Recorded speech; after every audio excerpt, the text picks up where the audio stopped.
Yo, what's going on, guys? Your boy Pony Montana, and in this video we are going to be going over the myth of IDing the mic and double teaming when it comes to securing the run game. Now, what I mean by that is using ID the mic to ID a certain person on the field and having them kind of hold up the block with that specific person. Now, before I get into it, if you guys are new to the channel, do not forget to hit that subscribe button, like the video, and comment down below on anything that you guys might be struggling with, or comment FTA if you guys are back for another video. You guys already know the vibes, man. FTA, it's for the algorithm, and it helps push these videos out to more and more people. So comment, like, subscribe. Yeah, that's pretty much it. Now, debunking this theory of running the ball and IDing the mic. So on the offensive side, we're just going to call stretch. On the defensive side, we're going to call the infamous DB Fire 2. Now, I'm going to go ahead, and the first thing that I'm going to do is I'm going to ID the mic on the guys that are on the opposite side of where we're running, just to showcase that the blocking does not change, because I am on the side of the blocking doesn't change, the run stick doesn't change, and I'm simply going to move my right stick straight to the right, and hopefully we end up getting a good block animation eventually. We want somebody to be blocked pretty much. So that's number one example. Number two example, again, we're just running straight to the right just to see if that Ted Hendricks gets blocked, because I have my own theory as to how the run blocking works. And as you can see right now, that Ted Hendricks isn't getting a block at all. That Ted Hendricks he's just not getting blocked. So let me showcase the instant replay on how this is working. So this guy, it doesn't look like he's being targeted at all, and this is the guy that we're IDing right here. But as you can see, Ted Hendricks is coming in absolutely free. That fullback, we're not following our lead fullback here, and that's the reason why this play is not working. It's because we're taking it too far towards the outside, but we just want to see if that Ted Hendricks can be blocked. So this time, we're going to ID the mic on the same side as where we're running. So same exact situation. As you can see, Ted Hendricks does not get blocked, even if we're IDing the mic on him, and it's not really changing much. So let's do it one more time. Again, he's not being blocked. The fullback is targeting the same exact way. He's running into the line, and it's changing exactly it's changing nothing. So one more time. Uh-oh, that's the first time that it actually worked. I am on the side of it's RNG, random number generator. I think coding determines on whether we're going to get the shed or the proper run through or whatever the case may be. I do not think that IDing the mic actually works, but that was the first time that actually worked. So 2 out of 3, it didn't work, and 0 out of 3 IDing the mic on that left side, it didn't work at all. So this time we're going to ID that Ted Hendricks that keeps coming through. And as you can see, it's the same situation. I simply just outran him by holding turbo. I haven't been holding turbo this entire time because of I just want the run to be exactly the same way. And obviously, if I hold turbo, I'm not going to hold turbo the exact same time every single time. So again, I'm running towards that outside, trying to get outside of that Ted Hendricks. And as you can see, even though we ID'd the mic on him, the fullback still ends up going inside, and he's targeting this defensive end here. So let's do that one more time. Ted Hendy, let's get the block going. Ted Hendricks, we're getting the block going. As you can see, that Ted Hendricks does not get blocked going towards that outside. It is simply a myth. It does not work. Now, last year, if anybody played last year, I don't know if you guys knew this, but this worked the last year. And the way that we knew this is because there was a very, very popular play. There was a very, very popular play in the trips tight end formation where they had a halfback base play. And shout out to Noah and Spamming Buttons, because they made a killing last year on how good that play worked. And the way that you made it work as well as it did is you sat there. Now I'm just going to call it power roll real quick. You sat there and you ID'd the mic on the defensive end or the defensive tackle that were on the same side that you were running. So you'd sit there and do that, and then all of a sudden your blocking ends up being 10 times better on those specific players.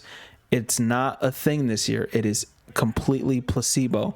Halfback base was only good because of that. because those guys would end up holding their blocks longer than normal for some odd reason. It didn't matter how good your run stick was. It didn't matter how good your blockers were, what abilities you had on them. Those guys held their blocks longer than anybody. Now this year, it's literally the same thing. You get the same kind of blocks, you get the same kind of block sheds. And again, there are people that have labbed this up. So let me call timeout real quick, because we're going to go over something else that people think helps, and that is double teaming on the line. And I'm going to showcase exactly that it just doesn't do anything. I've labbed this simply because it's something at the beginning of the year. I tried to be a passer at the beginning of the year, so I didn't try to lab runs. But once I did start learning how to lab runs, there was nothing that was working, and IDing the mic was not something that worked. So this time, I'm going to go ahead and double team this Haynes here, and hopefully we get a double team. So in this situation, as you can see, Haynes does not get a double team there. And again, Ted Hendricks ends up breaking towards that outside and being the one to tackle us once again. So same exact situation. And it has to rely on you having good run stick for you guys to having good run stick, cutting through the right proper holes for you to sit there and get good blocking. Because right now we have 2 extra blockers that should be picking him up, but as you can see, they end up double teaming this guy here, the defensive tackle, and then over here the defensive end. Now I'm going to do one more thing to see if it actually works here, and I'm going to take Haynes and I'm going to move him right here. Okay, I might not be able to, but I'm going to take you know what, let's do this. Let's take Teddy Hendricks and move him right down, if we can, at least. Because he's a linebacker, we might be able to keep him there. And then if he doesn't get double teamed, then obviously this is another thing that is just a placebo effect that a lot of people think that just works, but you're simply wasting time by trying to do this. Okay, now that time, I think because of the slot cornerback blitzing as well, it kind of changed the angling of where it worked. And at the end of this video, I'm going to explain to you exactly what I think works. So yeah, we end up not double teaming this guy, and he ends up going and pretty much trying to, help the tight end push over the defensive back here. And I have no idea how the fridge, while this guy's being, blocked, doesn't knock that guy over and create a pancake. Honestly, it's terrible coding for the O-line, but again, I don't work for EA. So again, I'm debunking this right now. You can't double team people and get specific double team blocks. Your run game solely resides on your run stick and your ability to follow your blockers. So if I'm following the fullback, as you can see, you're going to get a lot more life by following the fullback instead of just sitting there IDing the mic and praying for a better animation on a certain tackle or on a certain block and stuff like that. It's all determined by the angling in which you sit there and move your left stick. So if I'm moving my left stick, you know what? Let me bring the squigglies out for this. And I apologize if this is a long video, but I like to explain myself. I don't like to sit there and be called out on certain things, because I lab so much for you guys so that we can have content going daily. So I know, so when I say something, I know what I'm talking about here. So I'm going to go ahead and double team this guy. Boom. All right. I wasn't even supposed to do that. I was supposed to do this. So I'm running towards the outside, okay? And this is a perfect example. The point of running is to find a lead blocker to kind of engage with one of the defenders. So as soon as I cut out, so Ted Hendricks starts running down, and he's running at an angle, right?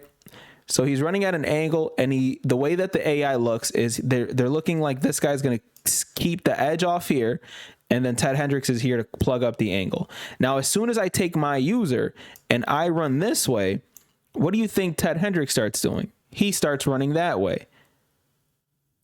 So instead of leading him into my blocker that's right here, let me get rid of the squigglies before I overdo it myself.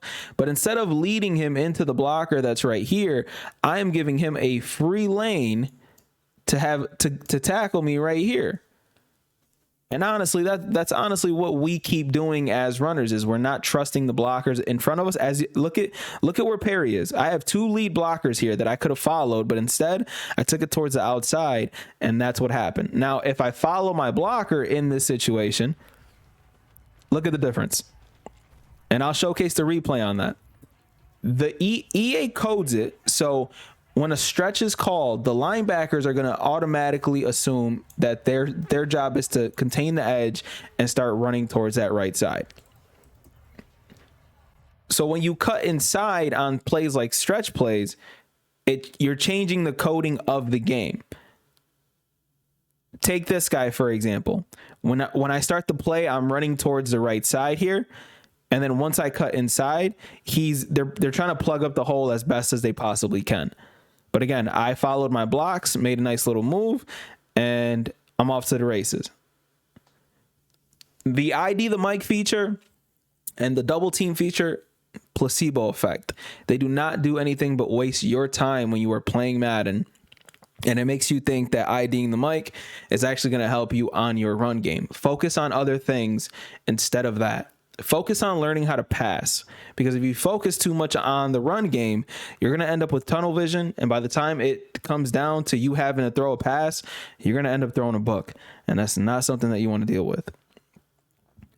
Labbing running is not for this game. You lab actual run plays, not ID the Mike feature or power blocking and stuff like that. That has all been debunked, and that is not in the game anymore.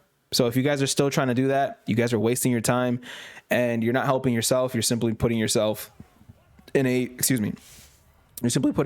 position to be rushed while doing your offense pretty much. So one last run, follow my block, and even still, again, angling is everything when it comes to Madden, and it changes nothing when it comes to the run game. It's no different when it comes to the run game. My name is Pony Montana. Hopefully this video helps you guys stop wasting time sitting there pressing L1. Oh, let me go and ID the Mike on this guy, when it literally does nothing for your offense. And yeah, if you guys have any trouble with anything in Madden, leave it down in the comment section below. My name is Pony Montana, man. FTA for the algorithm. I appreciate y'all. I'll see y'all in the next video. I'm all over the place with this outro, but as always, 2 fingers, deuces. And peace out, you guys.